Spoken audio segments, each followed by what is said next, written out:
So over the last couple of days, I've been speaking to a football agent who has done deals with West Ham in the past, has done lots and lots of Premier League deals, and obviously primarily we were speaking about West Ham, and I do so to try and get a steer on what's happening, not just in terms of who's coming in, but who might be leaving, and it as a sort of to summarise it all.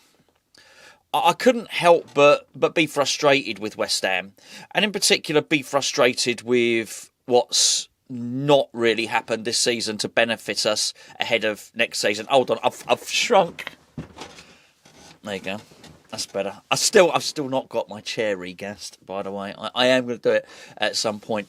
And I think one of the reasons is, let me tell you and go through a few stories as far as I understand them. And some of them are things I've been told. Some of them are leaks from, maybe inside the club. Some of them are from my conversation. And some of them are just bits and pieces of news that are out there. But when you put all of it together, it sort of fits. Now, the most recent one I've heard is really like Liam Dap, right? So West Ham have an interest in Liam Delap, for instance. You all know who he is. No point me going into all of that. But I was told that, yeah, West Ham are interested, but we were sort of bottom of the list. And it's just something that I was told, which is, well, why would his first choice be to swap Ipswich for West Ham? If you're a player looking at that, there's not a lot of difference. Now, I think as a West Ham fan, that hurts, right? And you could think of lots of counter-arguments, like, hold on a second, West Ham are an established Premier League club, we got a much bigger fan base, we won a European trophy a couple of seasons ago, we've won trophies in our history, huge stadium, blah, blah, blah, all that sort of stuff. But looking at it from a player's point of view, you sort of do get it. And that is, well, let's move to another player, let's move to Jonathan David. Because Jonathan David, the situation there has been quite a fluid one. To summarise, David's obviously available in a free transfer. His stock is very high at the moment. Number one, because he's free. Number two, he scored 2 goals and an assist in Lille's 3-1 win against Auxerre at the weekend. But he's available on a free transfer. We started off having no chance with Angel Gomes. With Jonathan David, absolutely no chance at all. And then his top 2 choices, which were Barcelona and Arsenal, dropped out. He decided he did not want to go to Saudi Arabia. His biggest offer was from Saudi Arabia. So at that point, he decided not to go. He decided not to move for money. If money was the be-all and end-all, he would have moved there. It was a footballing decision. He would like European football at the point where the big hitters were dropping out of the race. I think he then had to readjust, and it was a case of, okay, I might not get a Champions League club. And there you start looking at other teams. And then maybe, okay, well, if I haven't got a European team, maybe a team that are close to European football. Take your pick. So take your pick. And any one of the teams that's just outside the zone, maybe they're contenders. Maybe they'll be there next season. And I heard a couple of days ago that West Ham are just not a consideration anymore. And the more I hear, the more stories I hear, the more it becomes clear how much West Ham have not only dropped this season, but how quickly we've dropped out of it within the last few months. Because West Ham are now just seen as a struggling club. And it's for that reason, there's 2 things that are clear. Number one, we've certainly scuppered any chance that we might have had of getting top players by convincing them, next season will be better. It's just not believable anymore. Will we be a little bit better? Yes, but I think when you are the worst of the rest, which is what we are, it's hard to convince anyone that next season you're going to be European contenders. And as the agent I spoke to pointed out to me, when players are joining clubs, they not only want to know who's joining, they want to know who's staying. And as he pointed out, whilst it's, as West Ham fans, you might think Mohamed Kudus has not had a great season, as a player joining, you probably want to know he's going to be there. You probably want to know Lucas Paqueta's going to be there. And at the moment, you can only really say with any certainty, out of the good players, that it'd be Jarrod Bowen and Aaron Wan-Bissaka that are going to be here next season. to Debo, it is uncertain. But again, he has a high profile. He has got a high profile, and players want to know who we're signing, which we just don't know, and who's leaving. So not only in terms of West Ham's league position do we look an unattractive proposition, it looks like you got rats deserting a sinking ship, basically. I don't mean that, you know what I mean. I'm not calling Paqueta a rat or anything like that. You know what I'm saying? And for that reason, we have massively dropped a ball here, because I think there's a big... I don't know what excuse... If you're a defender of Graham Potter, let's say, right, and his time at West Ham so far, then some people might say, well, this is his pre-season. That's okay. He gets a pass here. And maybe he does. But he has dropped a massive opportunity to actually use this period to attract players to the club. It's done the complete opposite. The complete opposite. As I understand it, Angel Gomes received a phone call from Graham Potter asking him and saying West Ham were interested. We've got him with a second serious bid. He is also available on a free transfer, as I'm sure you know. We've got him with a second serious bid for him. We've shown an interest, and we have the money to pay him more or less the going rate, which we certainly didn't do the first time we bid for the player. Unfortunately, within that time, which is basically when we were 13th and now, he's had a chance to look at it, and he's had a look. He's had a look at West Ham. He thinks West Ham are a team that are struggling. He doesn't particularly like the football either. And with a lot of these players, they're also thinking about their international careers. So Angel Gomes would be exactly that type of player. He's been in England squads. He wasn't in Thomas Tuchel's last England squad. He needs to be playing and performing in the Premier League for Tuchel really to have eyes on him and think, I'll select him.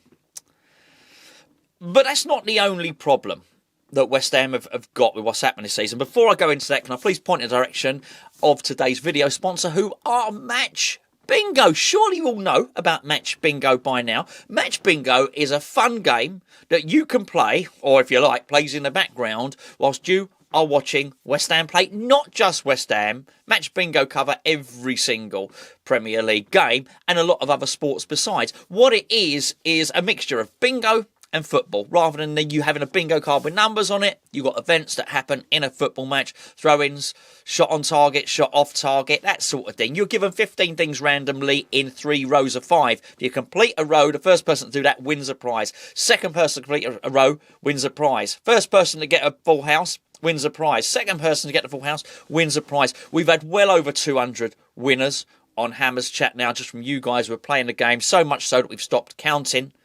But if you use the promo code below, use the link in the description, then there's 2 offers.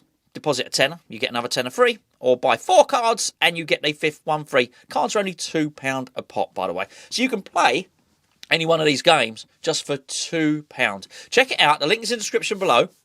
As even though the stakes are very, very low, it is still gambling. So mums and dads only on this one, I'm afraid, boys and girls. And yes, don't go sneaking your mum and dad's phone and doing this. That's naughty. That's definitely not allowed. Give it a whirl. And if you've already signed up, go and log in now. Check your account. You may well find you've got some money in there that you've won before. As I say, we've had a lot of winners on this. Link is in the description below. So we keep hearing back. So because of West Ham's league position and the football we're playing, we are not attractive. This is your sales pitch. And I think this is what Graham Potter has completely misunderstood. Is it his time to prepare for next season? Yeah, I guess it is. Is it a time for him to assess the players? Yes, I guess it is. But in order for him to do that, he's gone very defensive in a lot of the games. And it's not done us any favours. It's not worked. If you're going to play boring defensive football, it has to work. You have to win. You have to win. Because no one's losing and being entertained. But not only that, you've got eyes upon you.